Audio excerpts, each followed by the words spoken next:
Morning बच्चों। आज हम लोग पढ़ेंगे चैप्टर 3 का जिसका नाम है हिंदी वर्णमाला, वर्तनी और विराम चिन्ह। तो सबसे पहले हम लोग ये समझेंगे कि वर्णमाला किसे कहते हैं। तो वर्णों के क्रमबद्ध समूह को वर्णमाला कहते हैं। आगे बढ़ते हैं तो ध्वनि किसे कहते हैं।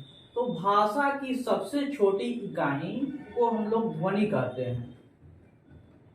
उसके बाद आगे बढ़ेंगे, लिपि किसे कहेंगे। तो मौखिक भाषा को लिखने के लिए जो चिन्ह बनाए गए हैं उन्हें लिपि कहते हैं। प्रत्येक भाषा की अपनी अलग लिपि होती है। जैसे हम लोग ले लेते हैं, हिंदी की लिपि क्या होती है तो देवनागरी, अंग्रेजी की लिपि रोमन। नेक्स्ट हम लोग आगे बढ़ते हैं, विराम चिन्हों को प्रयोग और नियम, यानी विराम चिन्हों का क्या प्रयोग और क्या नियम है।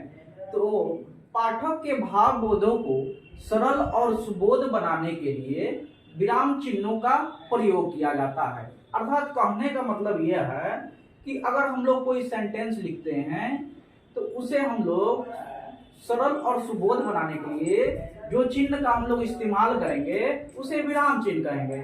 जैसे हम लोग देख लेते हैं पूर्ण विराम, यानी पूर्ण विराम का चिन्ह है यहाँ, अल्प विराम चिन्ह है यहाँ, योजक चिन्ह, प्रश्नवाचक चिन्ह ऐसे है, विस्मयादि बोधक चिन्ह इसका चिन्ह ऐसे है, और उदाहरण चिन्ह इसका चिन्ह यहाँ है।